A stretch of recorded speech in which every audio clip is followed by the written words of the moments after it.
Es hora de acercarnos con ansia, con profundo anhelo a la palabra de Dios, conociendo al Dios de la Biblia y conociendo su voluntad. En el libro de los Salmos, capítulo 6. Salmo 6. Seguimos con nuestra serie de reflexiones a la luz de este gran libro de la palabra de Dios. Salmos 6. Dice así la santa palabra de Dios. Jehová, no me reprendas en tu enojo, ni me castigues con tu ira. Ten misericordia de mí, oh Jehová, porque estoy enfermo. Sáname, oh Jehová, porque mis huesos se estremecen. Mi alma también está muy turbada. ¿Y tú, Jehová, hasta cuándo? Vuélvete, oh Jehová, libra mi alma. Sálvame por tu misericordia, porque en la muerte no hay memoria de ti. En el Seol, ¿quién te alabará? Me he consumido a fuerza de gemir. Todas las noches inundo de llanto mi lecho. Riego mi cama con mis lágrimas. Mis ojos están gastados de sufrir. Se han envejecido a causa de todos mis angustiadores. Apartaos de mí todos los hacedores de iniquidad, porque Jehová ha oído la voz de mi lloro. Jehová ha oído mi ruego. Ha recibido Jehová mi oración. Se avergonzarán y se turbarán mucho todos mis enemigos. Se volverán y serán avergonzados de repente. Aquí la preciosa lectura de la palabra del Señor. He puesto por título a este mensaje: implorando la misericordia de Dios en medio de la aflicción. Implorando la misericordia de Dios en medio de la aflicción. El Salmo 6 pertenece a los llamados salmos penitenciales. Salmos penitenciales. En estos tipos de salmos podemos ver con claridad que la aflicción, la angustia del autor, la aflicción del salmista es su propio pecado. Esa es la aflicción profunda del alma en estos tipos de salmos, en los salmos penitenciales. El salmista está profundamente angustiado, profundamente afligido por su propio pecado contra Dios. De modo que el lamento en sí es prácticamente una confesión de pecado delante del Señor.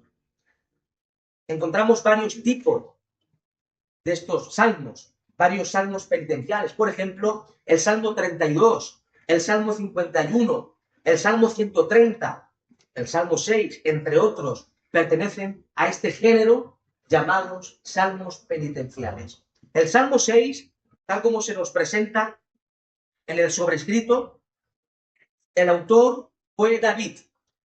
David escribió el Salmo 6 y podemos ver, a la luz de una simple lectura, que lo compuso, lo escribió en un momento de gran apuro, en un momento de gran aflicción en su experiencia personal. Al parecer, amados hermanos, en este contexto, David estaba gravemente enfermo. Sus enemigos arremetían contra él, pero lo que más aflicción le producía al rey David era que había ofendido a Dios y estaba en disciplina. Dios estaba disciplinando a David por algún pecado que cometió. Una división del Salmo 6 lo podemos dividir en dos partes. Los versículos 1 al 7 podemos ver que el enfermo, en este caso David, implora al Dios de la misericordia. Implora al Dios de la gracia. Los versículos 8 al 10 expresa confianza en que Dios le ha escuchado y ha atendido su oración. Ahora, ¿cómo comienza el Salmo? Jehová, no me reprendas en tu enojo, ni me castigues con tu ira. Ten misericordia de mí, oh Jehová, porque estoy enfermo. Sáname, oh Jehová, porque mis huesos se estremecen. Mi alma también está muy turbada. ¿Y tú, Jehová, hasta cuándo? Aquí podemos observar, podemos apreciar la tremenda angustia del rey David.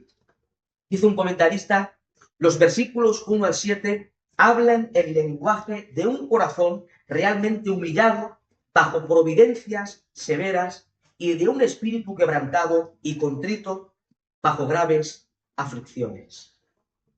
Al parecer, como ya hemos apuntado, probablemente por algún pecado que David cometió contra Dios, el Señor estaba disciplinando a David.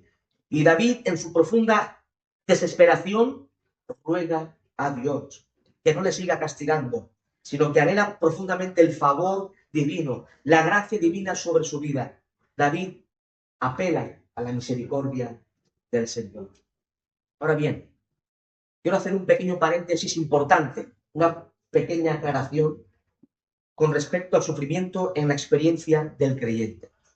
Cuando experimentamos sufrimiento, cuando pasamos por momentos difíciles de valle de sombra de muerte, muchas veces nos preguntamos, ¿por qué sufro? Si soy hijo de Dios, si he sido salvo por gracia, ¿por qué sufre el justo? ¿Por qué paso por este tiempo de aflicción profunda en mi alma?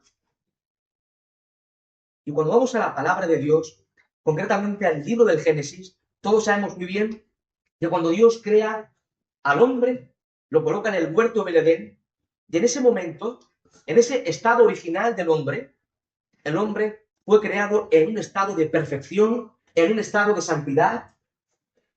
Podemos decir que inmune al dolor, inmune al sufrimiento, porque aún el pecado no había entrado en la experiencia humana.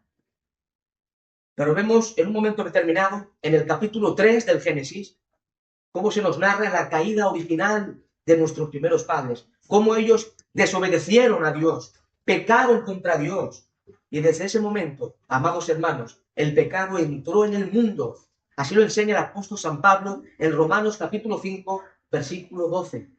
El pecado entró en el cosmos, el pecado entró en el mundo y por tanto en la experiencia humana. Y con ello entró la muerte y todas las terribles consecuencias que podemos ver en esta historia y en esta creación. Por tanto, amados hermanos, en un sentido general, el pecado es consecuencia del pecado de nuestros primeros padres.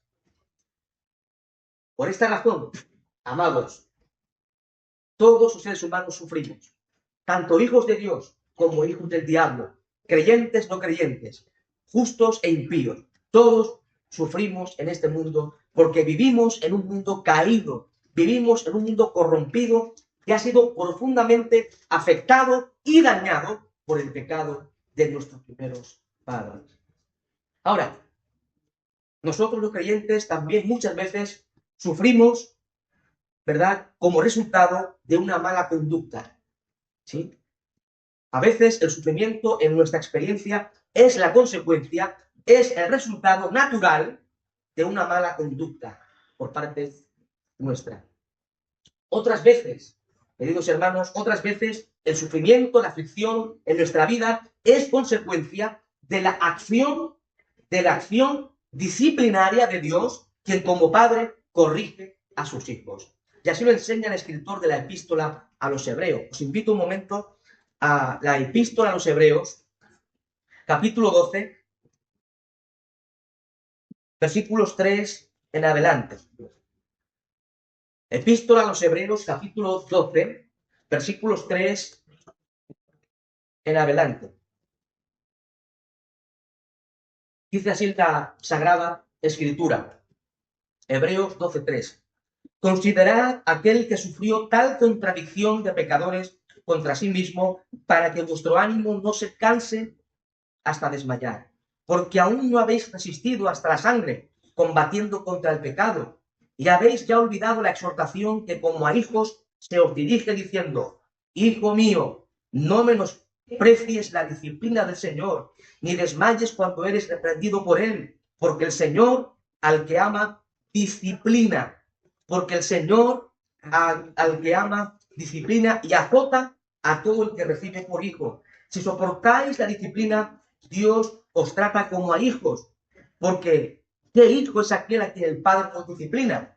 Pero si se os deja sin disciplina, de la cual todos han sido participantes, entonces sois bastardos y no hijos. Por otra parte, tuvimos a nuestros padres terrenales que nos disciplinaban y los venerábamos. ¿Por qué no obedeceremos mucho mejor al Padre de los Espíritus y viviremos? Y aquellos ciertamente por pocos días nos disciplinaban, como a ellos les parecía, pero para lo que nos es provechoso, para que participemos de su santidad. Qué tremenda porción de la Sagrada Escritura. A veces, querida Iglesia, nuestra aflicción, nuestra angustia, nuestra amargura del alma es consecuencia de la acción disciplinaria de Dios, quien como Padre nos corrige, nos azota y nos disciplina. Otras veces, amados hermanos, el sufrimiento en nuestra vida tiene que ver con la prueba. Dios, este Dios infinito en sabiduría, trae la prueba, envía la prueba a tu vida y a mi vida con propósitos de inestimable valor, queridos hermanos. La prueba fortalece nuestra fe. La prueba fortalece tu fe, querido hermano. Hace madurar nuestro carácter para que sea hecho conforme al de nuestro Señor y Salvador Jesucristo. Recordemos que el propósito eterno de Dios está plasmado en Romanos 8:29. Este es el eterno propósito de Dios para usted y para mí y para todo hijo de Dios. A los que antes conoció, también los predestinó para que fuesen hechos conforme a la imagen de su Hijo. Este es el plan de Dios para con tu vida y mi vida. Dios nos ha predestinado para que seamos hechos conforme a la imagen de su Hijo Jesucristo. Y cuando pasamos por la prueba, cuando pasamos por la aflicción que Dios permite en nuestra vida, Dios tiene el sublime propósito de fortalecer tu fe, de madurar tu carácter, de hacerte más semejante al Señor Jesucristo. Por lo tanto, es una bendición, hermanos, queridos hermanos, pasar por pruebas, aunque no nos guste. Vemos la mano de Dios, la mano amorosa y providencial de Dios actuando, trabajando en nuestras vidas. La aflicción, decía un teólogo puritano del siglo XVII, Thomas Watson, decía que la aflicción es como un lápiz usado por Dios para dibujar la imagen de Cristo en el creyente. La prueba, la aflicción, es el lápiz de Dios por la cual el Señor dibuja la imagen de Cristo en nosotros. Ahora, a la luz de la palabra de Dios, a la luz de las santas escrituras, observamos que las pruebas enviadas por Dios manifiestan la gracia, manifiestan el amor paternal de Dios hacia nosotros. La aflicción en nuestra vida, queridos hermanos, forma parte del proceso educacional por el que somos capacitados para participar de la santidad de Dios. Así lo hemos leído en Hebreos 12:10. Ahora, en medio del dolor, David, ¿qué hace? David, en el versículo 2, clama a Dios: ten misericordia de mí, oh Jehová, porque estoy enfermo. En medio del dolor, queridos hermanos, en medio de la aflicción profunda, David apela a la misericordia del Señor. El vocablo para misericordia en el hebreo es el término gesed. Es la palabra hebrea gesed. Se usa alrededor de 250 veces en los escritos del Antiguo Testamento. Y este término, gesed, que se traduce misericordia, significa amor leal, amor firme, amor fiel. David sabe que él es pecador. Reconoce su pecado, reconoce su rebeldía contra Dios, reconoce que él es infiel, pero reconoce que Dios, el Señor, es fiel eternamente. El Señor es misericordioso. Su misericordia es de eternidad a eternidad. Su amor es eterno. Y David apela a la misericordia de este Dios que es infinito en bondad, gracia y amor. David clama a Dios por su misericordia. Ruega al Señor que tenga compasión de él. Al parecer, el pecado que cometió David le trajo incluso consecuencias físicas. Dice un autor: muchos suponen que debido a que el salmista menciona miembros corporales, que su aflicción era una grave enfermedad. Evidentemente, circunstancias hubieran tenido un efecto sobre su dimensión física. Amados hermanos, en otras palabras, la aflicción del rey David, en este contexto del Salmo 6, tiene dos dimensiones. Una dimensión espiritual y una dimensión física. David está hecho pedazos. David está hecho pedazos. Mi alma está muy turbada, dice David. Mis huesos se estremecen. Qué tremenda aflicción la de David en este contexto. Pero David apela a la gracia y misericordia del Señor. Dice, ¿hasta cuándo, David? ¿Hasta cuándo? Y tú, Jehová, ¿hasta cuándo? Esta expresión expresa el intenso lamento y la profunda angustia del salmista. Versículo 4. Dice David, vuélvete, oh Jehová, libra mi alma, sálvame por su misericordia. En medio de la aflicción, David, ¿qué hace? Contempla a Dios. David busca al Señor. David clama al Dios de la misericordia. David se encontraba en una situación de profunda angustia y reconoce que solamente Dios puede librarle. Solo Dios puede librarle de esta profunda y angustiosa situación. Amado hermano, amada hermana, ¿a quién acudes en medio de la aflicción? Pregúntate esta mañana. ¿A quién acudes en medio del dolor? Cuando quizás otras personas arremeten contra ti, cuando hablan mal de ti, calumnias injustas, se burlan de ti, cuando sufres incluso persecución, como David, cuando estás enfermo, cuando estás atribulado, no busques ayuda en otro lugar.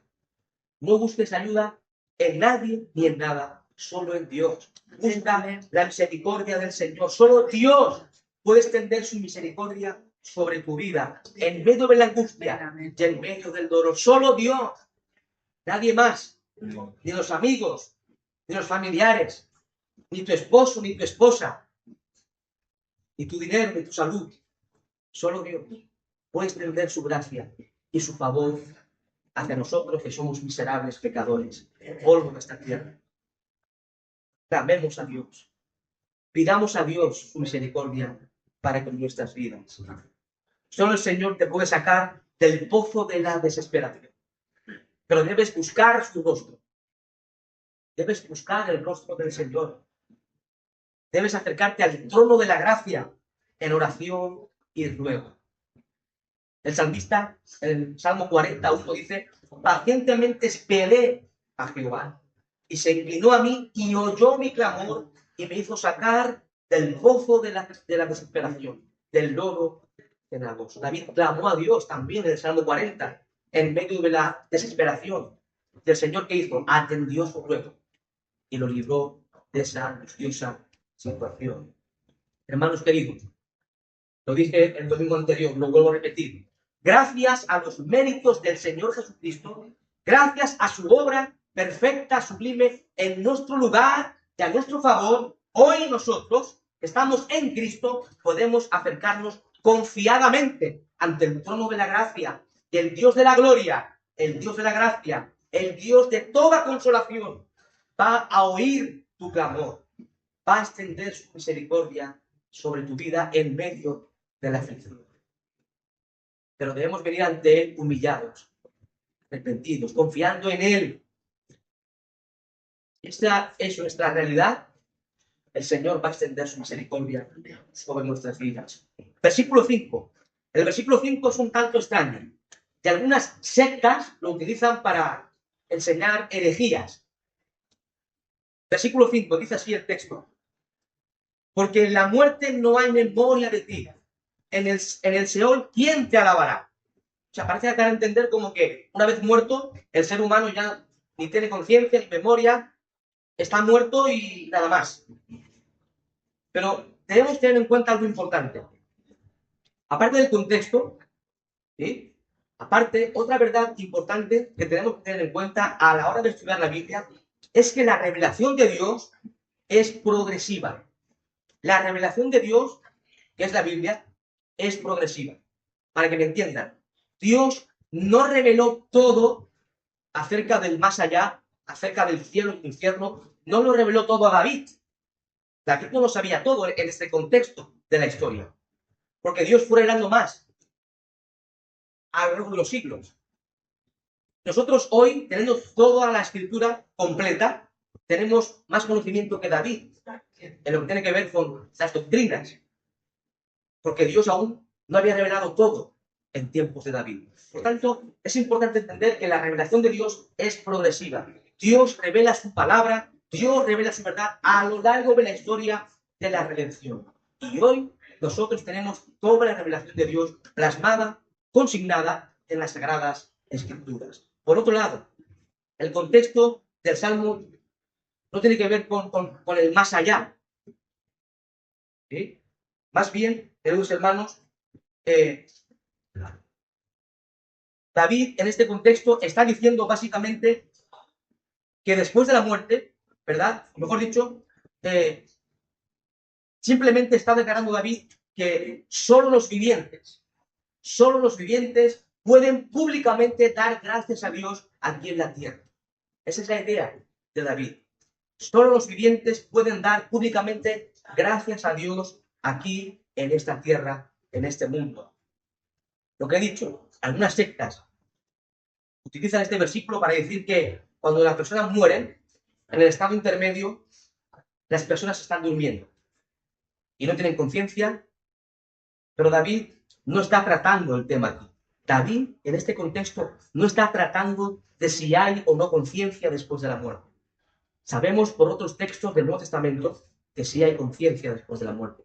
Cuando el creyente parte, su parte inmaterial, su espíritu, su alma, va directamente al cielo con Cristo. Está gozando con Cristo. Está con Cristo. No está durmiendo. Lo que duerme es el cuerpo. Pero el alma está con el Señor.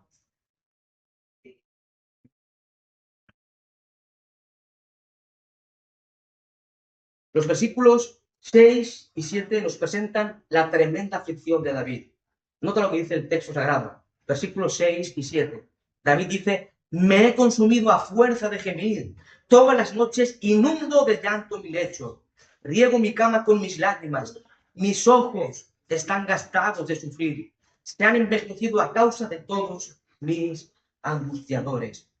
Aquí podemos apreciar, amados hermanos, la tremenda, profunda aflicción de David. Se nos enseña cómo afectaban las aflicciones a David. El sueño le rehuye.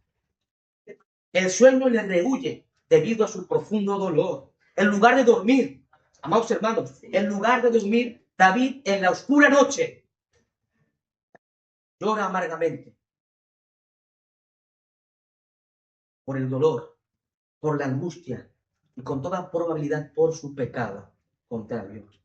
Dice un escritor lo siguiente: puede parecer un cambio maravilloso en David, siendo un hombre de una mente tan grande y que se ve así abatido y deprimido.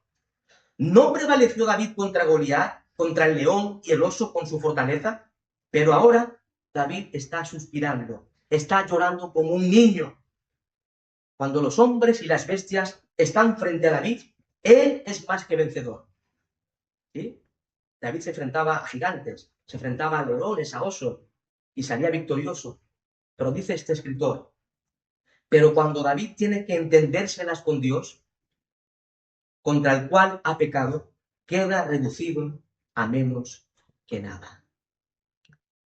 Y podemos leer el primer libro de Samuel, el segundo libro de Samuel. Vemos las grandes hazañas del rey David, cómo derrotó a un gigante de 3 metros de altura, cómo se enfrentaba a leones y a osos para salvar a su rebaño, cómo en su tiempo de rey, en su gobierno, en su reinado, sometió a todos los pueblos vecinos bajo su gobierno. Pero cuando tiene que enfrentarse a Dios por su pecado, David queda reducido a nada. Es un miserable pecador. Un miserable que solamente quiere que Dios tenga misericordia de su vida. Ahora, hermanos, os invito a 2 Corintios.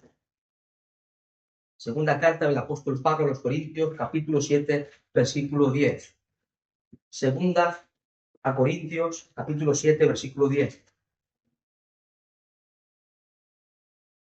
Notad lo que dice este texto de 2 Corintios 7:10.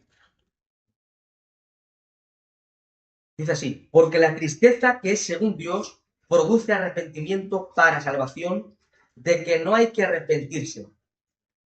Pero la tristeza del mundo produce muerte. Vuelvo a leerlo. 2 Corintios 7:10. Porque la tristeza que es según Dios produce arrepentimiento para salvación, de que no hay que arrepentirse. Pero la tristeza del mundo produce muerte. Aquí vemos a David angustiado. Vemos a David entristecido, en amargura profunda en su corazón. Pero a la luz de 2 Corintios 7:10, vemos que cuando el creyente peca contra Dios, se produce una tristeza en su interior, en su alma. Pero esta tristeza que se produce cuando un creyente peca contra Dios es producida por Dios mismo. Dios produce en nosotros, cuando pecamos, produce tristeza en nuestro corazón para que nos arrepintamos. Y gloria a Dios por esto, amados hermanos.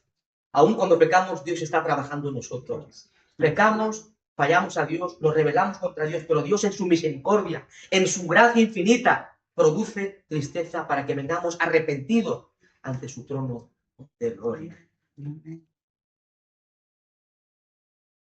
Si has pecado, amado hermano y hermana, si has pecado contra Dios, sabes que el pecado es algo repugnante contra Dios. Lo que más repugna a Dios es el pecado. Dios aborrece, abomina el pecado. Sabes que el pecado daña profundamente tu relación y comunión con Dios. Cuando pecamos contra Dios, nuestra comunión con Él queda profundamente afectada y dañada. El pecado puede acarrear la disciplina de Dios sobre nosotros. Y quizás estás sufriendo, quizás, amado hermano, padeces una enfermedad, quizás momentos de calamidad y angustia en tu alma. Y puede ser que Dios te esté disciplinando. Lo enseña la Biblia. Cuando vienen momentos difíciles, puede ser que Dios nos esté disciplinando como Padre. Pero hermano querido, aún su disciplina es amorosa. Su disciplina es justa y buena. El Señor quiere trabajar con nuestro carácter, con nuestra vida. Quiere moldearnos más conforme al de Cristo. Por tanto, si atraviesas momentos difíciles, confía en el Señor. Amén. No es mala suerte el que sufras. Oiga bien, que un hijo de Dios sufra no es que, me ha llegado la mala suerte a mi vida. No, porque estamos en las manos del Dios soberano. ¿Qué mala suerte he tenido? Me ha venido una enfermedad mortal. ¿Qué mala suerte? No, hermanos, no llames mala suerte al sufrimiento que puedes atravesar. A veces sufrimos porque estamos siendo disciplinados por el Señor. Ahora lo veremos más adelante. Pero a veces el Señor trae prueba a nuestra vida, no necesariamente para disciplinarnos, sino porque en su infinita sabiduría nos envía pruebas para hacernos crecer espiritualmente. ¿Sí? Pero hermanos queridos, Dios está trabajando en tu vida, en tu carácter. Y eso, aunque duele, porque es doloroso, ¿verdad? Es para la gloria de Dios. Oiga bien, es para la gloria de Dios y para tu bien espiritual. Para tu bien espiritual y para la gloria de aquel que es Rey de Reyes y Señor de Señores. Y el apóstol Pablo nos enseña unas tremendas palabras consoladoras. No lo busque, ya lo leo yo. Romanos capítulo 8, versículo 18. Dice la Escritura: pues tengo por cierto que las aflicciones del tiempo presente no son comparables con la gloria venidera que en nosotros ha de manifestarse. Gloria a Dios, amada iglesia. Podrás atravesar por los momentos más profundos de aflicción en tu corazón. Contempla la eternidad. Amén. Contempla a Cristo. Amén. Contempla esas promesas de Dios que son inamovibles, que son inmutables. No tiene ni gota de comparación lo que vamos a vivir en la eternidad con Cristo con lo que podamos atravesar en este mundo. Escucha también la Escritura en 2 Corintios capítulo 4, versículos 17 y 18. 2 Corintios capítulo 4, versículos 17 y 18. El apóstol Pablo escribe: porque esta leve tribulación momentánea produce en nosotros un cada vez más excelente y eterno peso de gloria, no mirando nosotros las cosas que se ven, sino las que no se ven, pues las cosas que se ven son temporales, pero las que no se ven son eternas. Hermanos, miremos con ojos espirituales, miremos las realidades eternas, las cosas que tienen que ver con el reino de Dios. Aquí vemos cosas muy raras, ¿verdad? En este mundo, de todo tipo. Son temporales. Gloria a Dios. No vas a estar aquí eternamente. A veces nos creemos que somos eternos aquí. Que no nos engañe el diablo. Cualquier día de estos morimos. El Señor nos llama a su presencia. Y creemos también que Cristo viene pronto a buscar a su iglesia. Amén. No vamos a estar aquí para siempre. Somos peregrinos. Nuestra ciudadanía está en los cielos, donde está Cristo. Allí está nuestro mayor tesoro, que es Cristo. De allí somos. Ante el dolor, de la angustia, contempla las promesas de Dios. Contempla la eternidad. Porque allí se acabarán todas las aflicciones. Loli, todas las aflicciones llegarán a su fin. Cuando entremos por las puertas de la eternidad. Qué tremenda promesa la del Señor. Estemos gozosos, estemos confiados en el Señor y en esas tremendas promesas de la palabra de Dios. Versículo 8, Salmo 6, 8. Salmo 6, 8. Dice David, apartaos de mí todos los hacedores de iniquidad, porque Jehová ha oído la voz de mi lloro. Jehová ha oído mi ruego. Ha recibido Jehová mi oración. Se avergonzarán y se turbarán mucho todos mis enemigos. Se volverán y serán avergonzados de repente. Ahora, David, una vez que Dios ha atendido su oración, David ahora dice a sus enemigos, apartaos de mí, como diciendo, ya no daré oído a vuestras amenazas, ya no daré oído a vuestras calumnias. El Señor, en su misericordia, ha recibido la oración de David. Dios ha atendido al ruego de David. El Señor ha extendido su misericordia sobre este pobre hombre en tiempos de angustia. Dice un comentarista lo siguiente: tras esta seguridad de que Dios ha oído a David, David pasa rápidamente a contemplar la derrota de sus enemigos, en el versículo 10. David ve a sus enemigos avergonzados, aterrados, huyendo confundidos. El Señor ha atendido a David. El Señor ha extendido su bondad sobre él. Ahora, para ir concluyendo, amada iglesia, aprendemos aquí algunas lecciones prácticas para nosotros en el día de hoy. Vemos en primer lugar que si venimos delante del Señor con un corazón humillado, arrepentido y en fe, con un corazón contrito, el Señor extiende su misericordia sobre tu vida. El Señor va a atender tu súplica y Él te va a defender de tus enemigos. Aprendemos que el sufrimiento no es la mala suerte. ¿Sí? ¿Qué mala suerte? Estamos en las manos del Dios soberano. Todo lo que experimentamos en este mundo es porque Dios lo permite en su infinita sabiduría.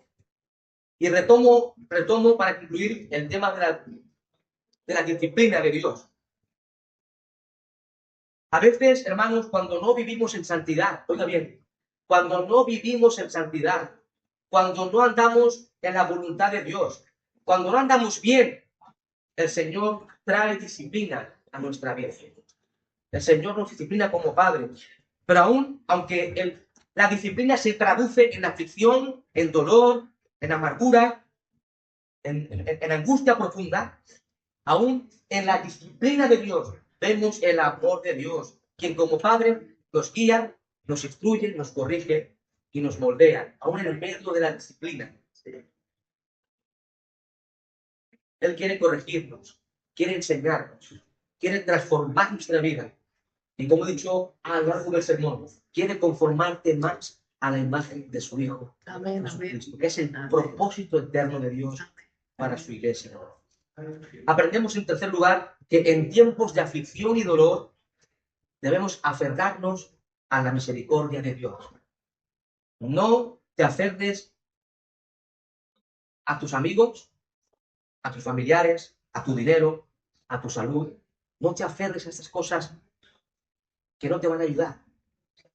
Aférrate al Dios de la misericordia. Amén. Amén. Pero creo que a veces esto nos cuesta mucho, ¿verdad? Sí, oramos al Señor, pero queremos confiar en nosotros mismos muchas veces, en lo que yo puedo hacer, ¿sí? En la sabiduría que yo puedo transmitir. Hermanos, no somos nada sin este Dios de la misericordia. Somos simple polvo, partículas de polvo en esta tierra. Confiemos en el Señor. Amén. Amén. Busquemos el rostro del Señor en todo tiempo. Ahora, si has pecado contra Dios, como le ocurrió a David, si has pecado contra Dios, ven ante Él en esta mañana, con un corazón humillado, con un corazón arrepentido delante de la presencia del Rey. La sangre de Cristo sigue limpiando pecados. Dice el apóstol Juan en su primera epístola. Si confesamos nuestros pecados, Él es fiel y justo para perdonar nuestros pecados y limpiarnos de toda maldad. Dios es fiel y justo. Y si confesamos realmente nuestro pecado delante de Dios, con un corazón arrepentido y humillado, el Señor va a perdonar tu pecado. La sangre de Cristo nos limpia de todo pecado. Gloria a Dios.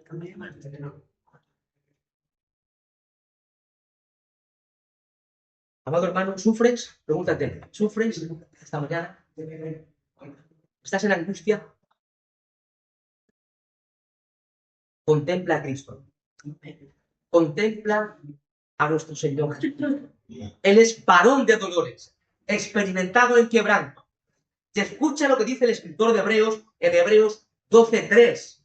Notad lo que dice la escritura, Hebreos 12:3. Considerad aquel que sufrió tal contradicción de pecadores contra sí mismo. ¿Para qué? Para que vuestro ánimo no se canse hasta desmayar. Gloria a Dios. Cristo murió en la cruz. Cristo sufrió el desprecio de hombres impíos y pecadores. Murió en la cruz por nuestros pecados, no solamente para salvarnos del infierno y de la ira. Cristo sufrió tal contradicción de pecadores, sufrió desprecio, burla, sufrió la muerte, la mayor muerte de aquella época, la más terrible, era la muerte por crucifixión. Y murió no solamente para salvarte, sino para que no desmayes. Para que no desmayes en medio del sufrimiento. Para que vuestro ánimo, oiga bien, para que tu ánimo, amado hermano, para que tu ánimo en esta mañana no se canse hasta desmayar. Gracias a los méritos de Cristo, gracias a la obra de Cristo en nuestro favor y lugar, hoy no desmayamos. Podemos sufrir, angustiarnos, pasar por depresión inclusive, pero no vamos a desmayar, porque Cristo murió en la cruz por nosotros. Amén. Y Él nos sostiene con su gracia y su bondad.